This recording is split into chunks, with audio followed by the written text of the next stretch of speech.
What's up, guys? Welcome back to the Southern Gentleman Experience. Thanks for tuning in. Today we are at our main hunting lease. This is going to be the lease that you're going to see most of our hunts from this year. So this is it right here. It's 6,000 acres of rice, beans. This is where we're going to be doing all of our duck hunting, our teal hunting, our dove hunting, all of our goose hunting, deer hunting, what else? Squirrel hunting, dove hunting. We're doing it all here this year, as we do every year. Only this year, we're filming it, brother. So today we're going to our main blind and we're gonna be bush hogging. Oh look, they're starting to harvesting that rice field right now. It's looking beautiful. Oh yeah, buddy. So today we're going to our main blind and we're gonna be bush hogging a big hole in the rice. That way whenever they flood it, we'll have some open water, hopefully, for those teal, those early season ducks to light to, and that's gonna be our main blind. And yeah, the rest of this video is just gonna be explaining our duck lease, how it's gonna work this year, how it works in previous years. We're gonna explain all the rules because it is a hunting club with other groups, and there's all kind of rules. There's lease fields, there's draw fields, there's this, there's that. So anyway, stay tuned. Hayes is almost here. Once he gets here, we're gonna get to work.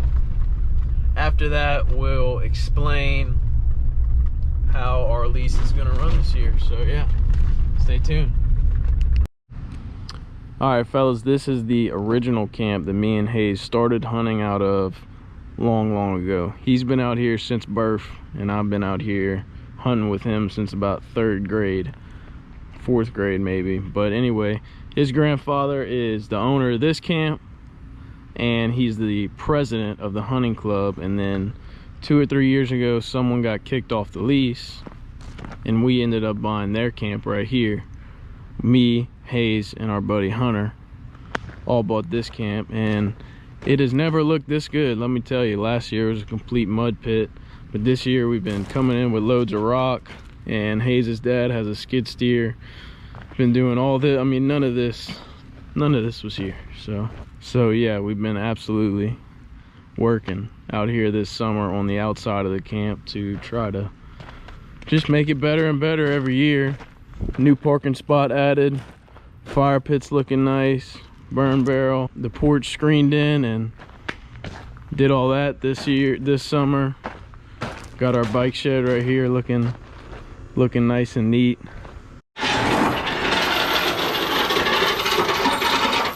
That boy fresh out of class. Howdy, partner.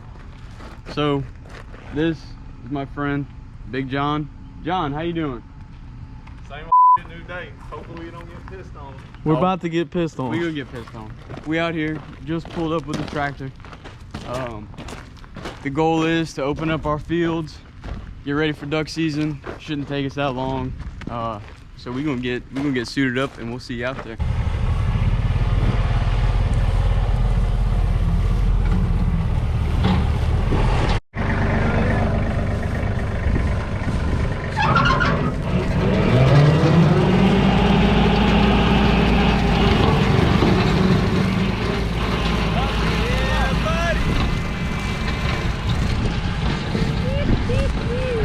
And the cutting process has started.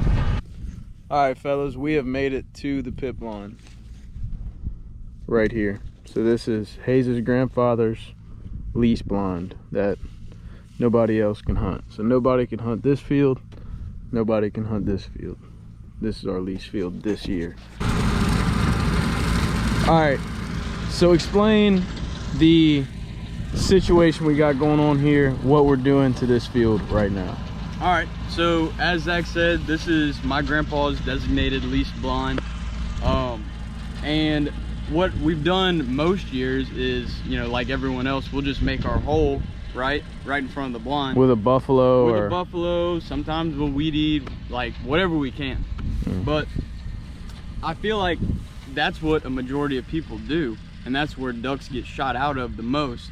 And so when we get the ducks, we're all the way in South Louisiana, the ducks have seen holes and have been shot out of holes all the way down the Mississippi Flyway. By the time they get to us, they know what's happening. Even on this property, there'll be 20 holes from everybody else on here. Everybody's got a blind, everybody's got a hole in front of it. Exactly. So what are we doing this year? So this year, I got my buddy Big John with his tractor, and what he's doing is cutting a strip alongside the levee. It's gonna be, I don't know, it's probably 400, 500 yards by 50 yards is the plan. That's the goal. Hopefully we don't get rained out. And I think it's just gonna give a more natural presentation to the field, and the ducks are gonna be more comfortable. Especially, you know, you have this much area open, they can, you know, light there, and get comfortable with the field, and they're not pressured to light right in your little hole and then do whatever. Dove. That's a big one there, boy. 2 weeks. That will be next weekend. Or yeah, buddy. Is it next weekend? Yeah. It is next weekend. 2 weeks from now. So, I just feel like this will give the ducks something different to look at, and they'll be more comfortable coming in here, and we should be able to shoot a lot more ducks and hold a lot more ducks. Yeah, they'll actually take to the field and be chilling in here, and then when we come and set up decoys, they'll have no problem landing. Exactly. Instead of a hole, especially if you keep your decoys in your hole all year, that's trash. I think that's trash. You know, we're just trying something different, trying to get on more birds, and I think it'll work. So stay tuned. When they flood this, it's gonna look beautiful. I mean, we may even have birds in here for teal season. That's what I'm thinking. Yeah. We shall see. Yep. So, you know, we're gonna shoot a little skeet, hang out While he cuts. and we'll get back to you when it's over and done with.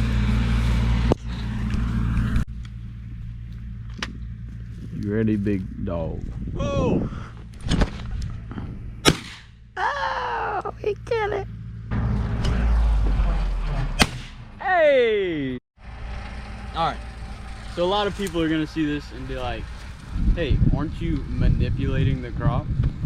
Yes, but it is not illegal if it's already been harvested. Turn around, look at this. You see this field? This field has been harvested, I want to say like 2 weeks ago. Same with this field. So, you can look it up. According to Wildlife and Fisheries, if the field has been harvested, you can do whatever you want with it. You can cut it, you can plow it, you can do whatever, and you can still hunt over it. So in case any of those thoughts pop into y'all's heads, now you know, go look it up. It's factual. So we're sitting here, and what's today? August 29th? August 29th. So we got teal season, duck season coming up. But when do you think they're gonna flood this? In about 2 or 3 weeks? I don't think they'll start flooding until October, because guys, this isn't a duck lease. This is a rice plantation, and this is a crawfish plantation.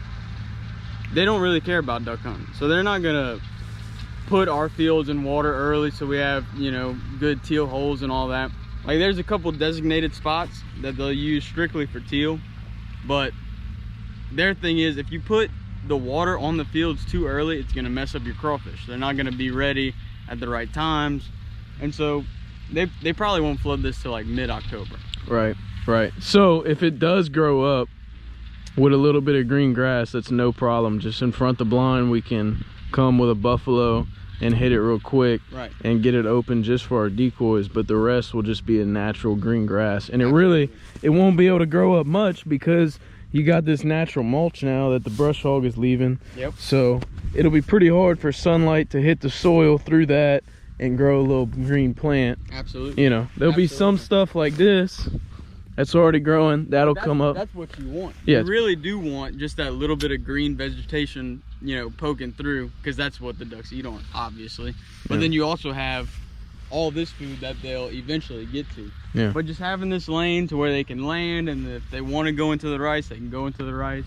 Yeah. It's just gonna, I think it's gonna work out great, but we'll see. All right. Well, we're almost done. We'll take one final clip once we're finished, and then see y'all guys at the camp. We got the whole strip is about 40-45 yards wide, and we told him in front of the blind we got a little half circle going on, and he cut 2 or 3 more passes into the rice. So in front of the blind we're opened up a little, just a little bit more, still looking natural, still like looking uniform with the rest of the strip, but yeah. just in all front natural, yeah, just a real, just natural edge. but just it couldn't have turned out any better. And look, we've got this nice overcast. I mean, it's the end of August. We should be dripping sweat, and I don't think neither of us broke a sweat the whole time. So pretty fantastic, pretty great time. Shot some skeet, hung out. John is the man. Oh look, he's done. John's the dude. Woo! Yeah, buddy. Yeah, John. Yeah, John. So yeah, I think that'll wrap up this segment of manipulating the crop legally. Alright, pull. Alright, pull.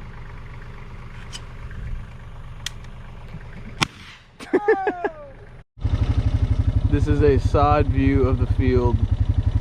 I mean, that over there is looking absolutely lovely. And we left this little block here. It was already kind of naturally run down with the other tractors that have been harvesting, but we left this little block here, so potentially we could set up a panel or some kind of blind in that corner and smash them in that corner if we didn't want to hunt out of the pit line. But Or if we had a south wind. south wind. Hell yeah, John.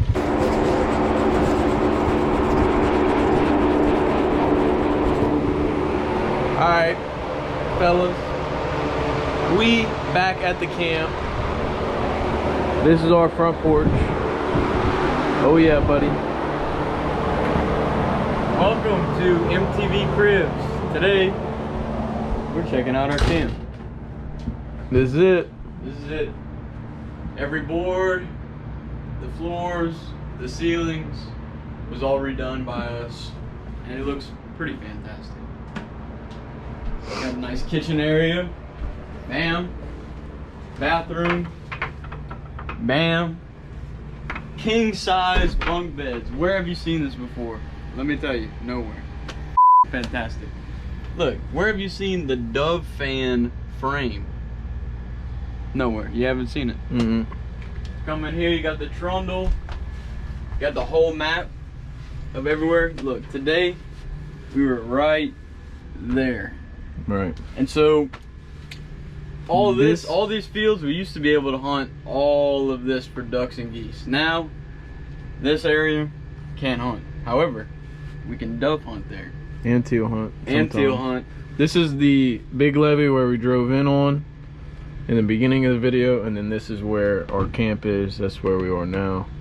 Drove down here and did our hole here, but this is our piece of woods where Hayes' spot is in that we're allowed to hunt on this lease. We also can do some deer hunting on the levees here, and there's a deer stand up here as well. But geese, ducks, doves, Squirrels, rabbits, turkey, you name it, They do it got it. here. So the way it works is every member of the duck hunting club, or really just the hunting club, which is what, 10 members?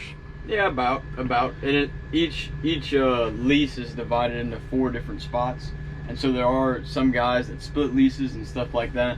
But every lease will have a dedicated field that nobody else is allowed to hunt. So this is ours here. They got, you know, this is somebody else's. All around, you know, they have about 10 designated fields that nobody else can hunt. But say the filler fields, the fields that are not designated, are draw fields. So the day before, say you go and you scout and you find birds here, you go to our sign-in shed, put your magnet on the field, and then you can hunt there. But like I said, all the other fields that are designated lease fields, we cannot hunt. But that works out for us because we can go in there and cut a hole like we did and save those birds, and they wouldn't be pressured until we go in there and hunt them. So it's a nice little system that we got going, and it's the same thing for the deer stands that we have. It's a draw type deal. Yeah. And So for duck hunting and goose hunting, we draw at 5 a.m. that day, right? That's no, still the rule? That's for teal season. But for duck and goose, it's 12 o'clock the day before. So 12 o'clock the day before, you go to the sign in. If no one else is there, you get your spot. If not, you can draw people for, like, if you wanted to hunt geese in this field but someone else wanted to, you just draw for it and see who wins. And if you lose, we pick another spot. Yeah. And yeah, the deer hunting kind of works the same. So, but it's a good little system we have going, and so that kind of explains that. stay tuned, because it's almost killing time here in a couple weeks, or actually next weekend, dove killing time, and then every weekend after that we'll be killing stuff. Absolutely. But yeah, go watch the habitat management videos on my piece of woods and at my camp in the swamp. We're doing a bunch of work out there, a bunch of work out here. Even throughout dove season and stuff, we're gonna be doing work here and there. So stay tuned. We got all kind of stuff coming up. But Absolutely. until then, thanks for tuning in. See you on the next one.